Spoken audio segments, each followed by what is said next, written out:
Hey, how's it going? Welcome back to another episode of The Process. And I wanted to just go over some personal work exploration that I've been working on. All right, let's just take a quick look at some of the art that I'm talking about. I had a personal digital painting series that was exploring these two explorers, nature explorers, I call them. And these nature explorers were out discovering new lands. And I went ahead and made this image over here that I would love to show you the broken down process from sketch to finish. All right, so I have my rough sketch right over here. And, during this personal work exploration phase, it was really important that I focused on one main thing, which was color exploration. Color exploration for me was always one of my weakest areas as a artist and designer. I wanted to use my personal work, to develop a better sense of color. So that's what I'm trying to do over here. And I realized a few things, about this whole process that I'd love to share with you. So I kind of like to share 5 big reasons why it's important to push color boundaries in your concept art. So as I'm explaining some of the working process here, you can see that I started off with a very strong saturated color in the sky. I have another tutorial that goes over a different process, very similar, but I also talk about some of that color theory, which I'll put the link down below. But one of the things that I really wanted to talk about with colors is how much it creates such a visual impact, a visual and emotional impact. Colors are such a great way to evoke a strong emotion. And even seeing some of this really bright lime green and a blue accent, certain emotions, because we don't really see that color combination too often, that it really allows us to see and communicate things like an emotion and a color palette, an atmosphere, and other things that bring things to mind. Sometimes if we've ever been in a very unusual lighting scenario, we might remember that moment. It's a very memorable time. And when we can channel that in our concept art to also push the colors, the boundaries of those colors, it's a great way to channel those memories again, So one of the great things about pushing the color boundaries that I've realized is that it made such an emotional impact on my concept art. I thought that was really nice. So I'm over here carving out the darks. Once I lay in the sky tone and the basic silhouette of the ground and the rock shapes, my immediate next step is to carve out the darks. So I'm using a combination of brushes here to paint in and paint out some of that shadow shape, And right now the lighting scenario is sort of dictating that these shadow shapes are just recesses, right? Or areas that are kind of vertical facing away from the light source, which is kind of like the background right now. So I'm just trying to create interesting shapes, visual interest, and I'm going to just work on this one area. This one area in the front, and I want to figure it out before I kind of get to other areas, And in some of the art that I was showing you, the personal art series, I thought it was really important to also note that I wanted to stay very impactful with the shapes also, kind of simplifying them down to also get different results, right? And speaking about different results, number 2, another thing that was really, really an eye-opening thing that I learned during this whole color exploration phase about pushing color boundaries is it breaks the visual predictability, When I was doing concept art more, I guess, kind of going around my issues of doing stronger color, a lot of my concept art will look the same. And, here I'll share some over here so you can see it. But a lot of it was desaturated. A lot of it was more based on kind of stronger value moods. And I felt that my art looked very, very similar. Even though it was a different topic or a different design, it felt kind of predictable, And it actually, during this phase of color learning, I also realized that it took me quite a while to go through those comfortable color palettes that I know, which are usually desaturated, And then after I spend all that energy, then I can actually find ways to do more colorful ones. But that take a long time, so it's great to use um, this personal work project as a way to do that, So as I'm building up the image over here, you can see the shadows are just taking the front seat. I'm just trying to develop interesting shadow shapes that show horizontal ground plane interest, vertical rock shaped interest. I'm just trying to design it in a way where it's almost just like a comic book, like a black and white comic book, but using the black as a way to really accent the shapes and design. I want to try to push this part as much as possible. So I'm going to use this time to carefully plot out and plan out where these are going.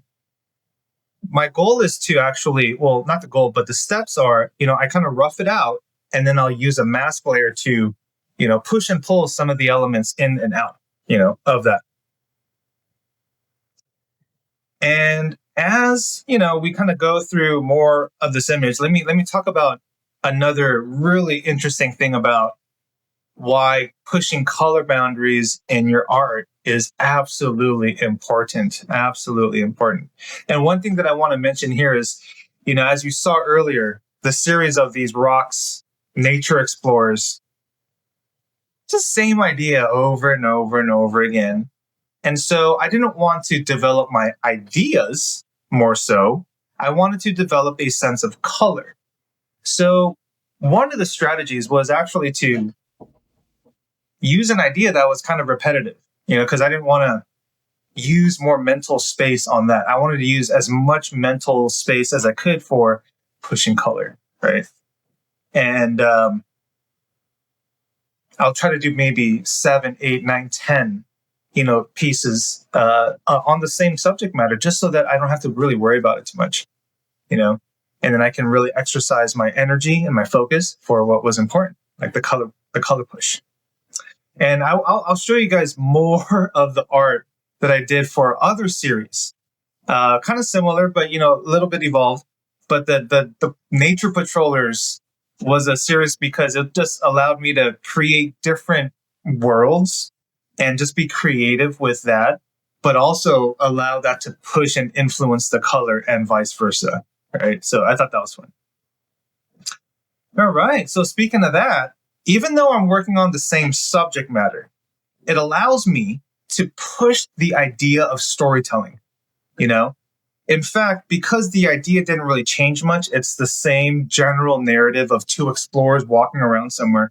One thing that was interesting is I have to push a different sense of storytelling, right? And so what gets to do that beyond just having two characters walking through somewhere?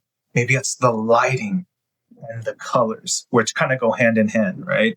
So with a lot of the lighting, the way the shadows look, the temperatures of the shadows, the temperature and the value of the sky can make you feel so different. So with the visual difference and emotional difference, you also have a storytelling difference, which is amazing, right? And so I have this book. It's a Pixar, it's a little Pixar reference book, and it's basically organized by chapters of color, like red, orange, yellow, green, kind of like a rainbow.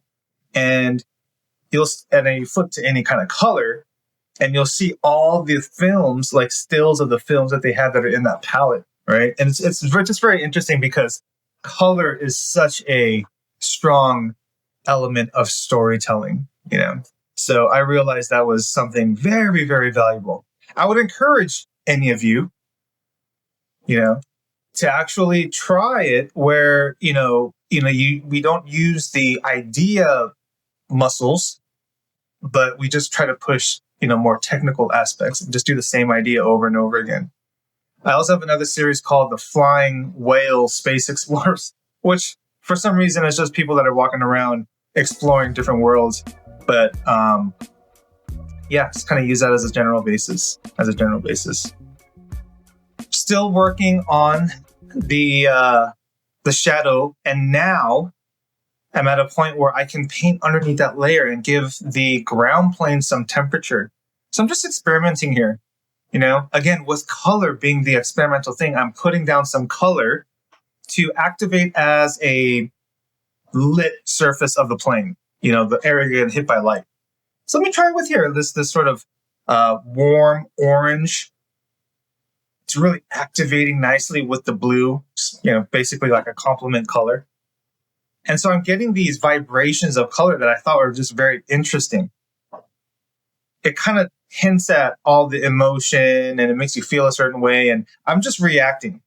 That's basically what I'm trying to do, is look at how the color is putting down and make some logic out of it, putting some of the warms where the light is and cooling down the areas where the shadows are, just making that very visually clear for whoever's looking at it to understand what's happening.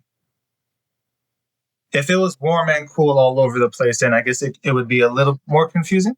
But, the shadows, thank goodness, are such a strong anchor to hold this image together. You can almost put any type of color anywhere underneath this thing, and we can get something, pretty solid because the shadows are really holding it together.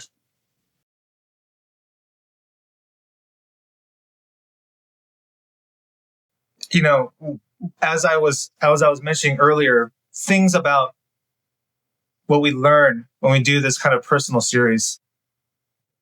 Another great thing that I realized about doing this and pushing color boundaries is that I developed a little bit more sense of my voice and style. Okay. Now, again, you'll see the concept art that I have done prior, and some of the things that I'm doing in the series. I can confidently put down more color, but it's in a way where it's like it's very pushed, and I'm not shy to try to explore that. So I thought that was something very, very awesome about that. One thing I also want to mention is these personal paintings that I'm doing each day. They take about, an hour or so, maybe an hour and a half. And I divide my time up. So I do 20-minute chunks at a time, which makes it a lot easier for me to find 20-minute chunks of time than to free up a whole 90-minute session. It's a little more challenging for me, just with my personal life and all this other kind of stuff. So one thing that I want to mention as a side note is to develop a series, it takes consistency.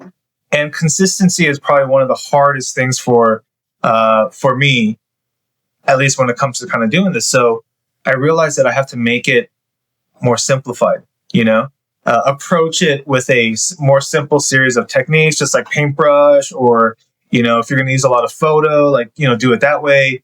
But I'm just trying to really focus on color and just do it in a way that I can do it frequently and it doesn't bog me down, it doesn't weigh me down mentally. But yes, developing your own sense of personal voice and style, and something I realized is what happens over the time is, I've been a concept artist now for about 20 years, and sheesh, that's a very long time when I think about it. But as a concept artist for doing it that long, I've realized that our voice and style will evolve and change, just as you will, just as we all do in life.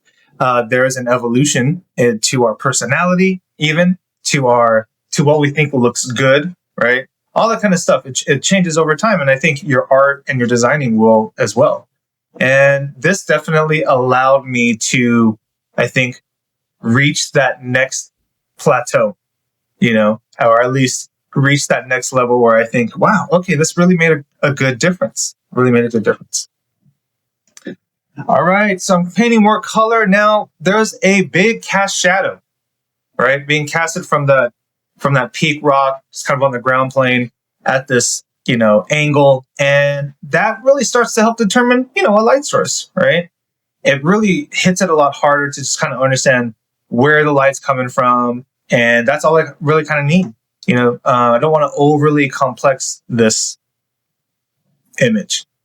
So now I'm going to take a lasso tool and start to carve out an area where there's liquid. All right. I love seeing liquid kind of the reflection of that tone of the sky being reflected into the liquid. It just gives a really nice color pop and so on and so forth. So I'm going to start carving out that shape.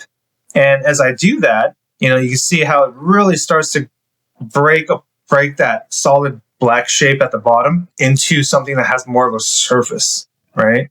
So some of the thing that we can really do is, as we understand the power of these tools of colors and shapes and perspective, is can make these,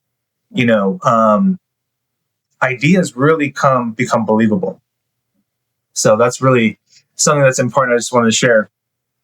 And last but not least, okay, there's many more reasons I'm sure we can think about why pushing color boundaries are important. But here's one other one that I wanted to personally share that I thought was important, is you get to push yourself. You get to push your boundaries. You get to push your skill sets.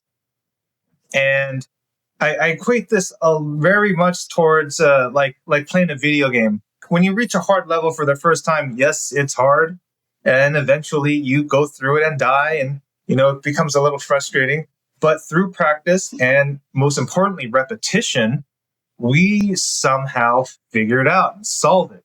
Maybe through conversation with other friends, or you figure it out just through your own grit and willpower, or you saw a tutorial or something like that. You saw a tutorial online. Whatever the case might be, you were able to figure out a method of solving this, right? And that helps you push your sense of boundaries. It helps you reach that next level. So that hard video game level now becomes a little less hard and a lot easier to get to and beat, and then reach another level that might be really fun, And so I thought pushing your own sense of boundaries, it's not something that, you're going to have a tangible, visible thing that you could see in your artwork that, oh, this is the personal boundary, that I could see in my artwork developed.